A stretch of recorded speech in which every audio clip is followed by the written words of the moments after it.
একদিন আপনার মা আর আপনাকে ফোন করবে না। আজ হয়তো তার কথা শুনে বিরক্ত হন, ফোন না ধরতে ইচ্ছে করে। কিন্তু একদিন আপনি নিজেই অপেক্ষায় থাকবেন, মা যদি আর একবার ফোন করতো। একদিন কেউ আর বলবে না, তোর মুখটা কেন শুকনো লাগছে, কিছু খেয়েছিস তো। যে মানুষটি নিজের সবকিছু বিসর্জন দিয়ে আপনার মঙ্গল চেয়েছে, নিঃস্বার্থভাবে ভালোবেসেছে, সে আর থাকবে না। আপনি চাইলেও আর সেই ভালোবাসার ছাই ফিরে যেতে পারবেন না। একদিন আপনার ভুলগুলোর জন্য কেউ আর শাসন করবে না। আজ হয়তো রাগ লাগে, বিরক্ত হন, কিন্তু সেই শাসনই একদিন অভাব হয়ে বুকে চেপে বসবে। একদিন যে ঘরে ঢুকলেই মা আপনার পছন্দের খাবার নিয়ে হাসি মুখে অপেক্ষা করতেন, সেই ঘরটি শুষাণ পড়ে থাকবে। সেখানে খাবার থাকবে, রান্নার গন্ধ থাকবে, কিন্তু যে ভালোবাসা সবকিছুকে প্রাণ দিত, সেটি আর থাকবে না। একদিন আপনাকে দরজার কাছে দাঁড়িয়ে বিদায় জানিয়ে কেউ আর চেয়ে থাকবে না।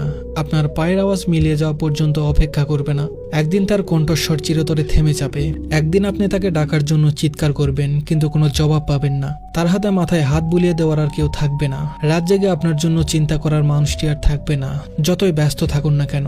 একদিন আপনি সব কাজ ফেলে শুধুই তার স্পর্শের অভাব অনুভব করবেন। তখন কোনো কিছু দিয়েই সেই শূন্যতা পূরণ করা সম্ভব হবে না।